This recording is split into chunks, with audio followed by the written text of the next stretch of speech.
Hi guys, and welcome back to the channel, Ron's Keto Cafe, and I'm Ron. Well, have a hankering for a sweet tooth today, so we thought we'd make some Oreo Chaffles.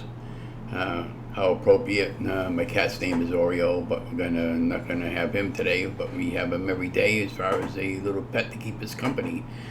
So for this particular recipe, you'll need 1 cup of mozzarella cheese, 2 tablespoons of a confectioner powdered swerve, perfectly fine for keto, 2 tablespoons of unsweetened cocoa powder, and we're using the Hershey's chocolate brand, 2 eggs, and then for your Oreo filling, we're going to need 3 ounces of softened cream cheese, 3 tablespoons of heavy whipping cream, and 3 tablespoons of confectionate swerve powder. And so without further ado, let's go right into the recipe.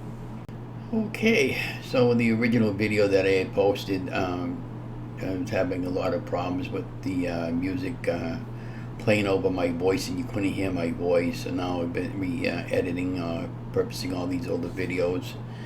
This original video I posted on the Chaffles for Life for one of my episodes, and if I can find the video link, I'll put the link so you can see what the difference is between this video and the video that I posted.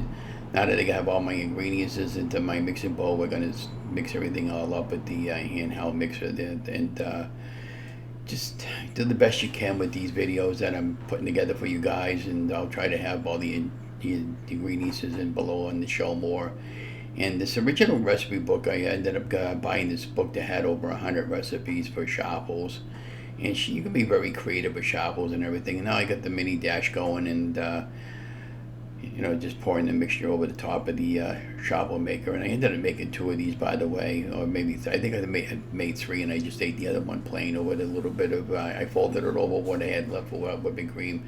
Now, at this point, I just closed the lid, but I've been learning that when you have the little holes like that showing, just take a little end of a spoon on the back side and just fill it in, spread it out so you don't have any holes in your Chaffle makers like I had over here.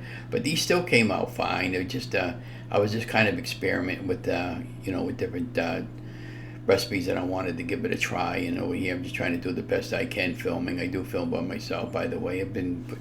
Got a couple of different cameras that I use. Most of the time I just use the my mobile camera, which is an Android Samsung. I have a regular Canon video camera, and I have a Canon M50 that I don't hardly use anymore. But I do want to eventually invest in some different camera stuff and some audio zooms and stuff like that, so I can give you a much better quality than what you've been seeing. Only because, but I can't afford it. So right now I'm just doing the best I can. I am working part time, but the money that I'm earning part time, you basically have to live off of every week to make up the difference of the food prices. And now here I'm just making 3 Chaffles there, but you could just add a little more cheese if you want, and I could have just broken this down and even gotten 4 Chaffles out of this, and had 2 sandwiches. And you can even put them in the freezer for a little bit, let them firm up, and eat them like a nice cold Chaffle. It would have tasted real better. So maybe next time I'll try something like that and show you what the difference is. But that was just one that came out yucky. You could see all the gooey chocolate in the middle. And the first 2 that I made came out really, really good. Again, you can see the holes in the middle showing through the paper plate there. And I would just recommend taking the back end of the spoon and filling up the cavities of your hole and on the little mini dash. And again, the mini dash is very inexpensive. I picked them up at the Kohl's, and now I'm making the filling and putting the confectionate swerve, which is fine for keto. It's a powdered swerve. Since then, they've changed their overall label on their packaging, because they went, it's like everybody else nowadays. You're paying more for less. They've gone to a smaller package and they're charging you more, which really ticks me off on a lot of this stuff right now. So now I got the swerve in here, and I got the softened cream cheese out.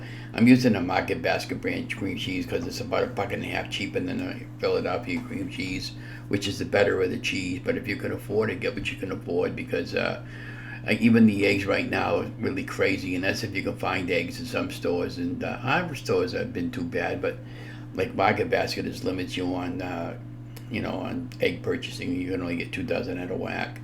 Sometimes I'll have my wife get 2 dozen, and we'll bring it out as a separate order, and I'm just kind of like carefully measuring the amount of heavy whipping cream. And you can use regular cream in there; it doesn't make any difference. It's all the same.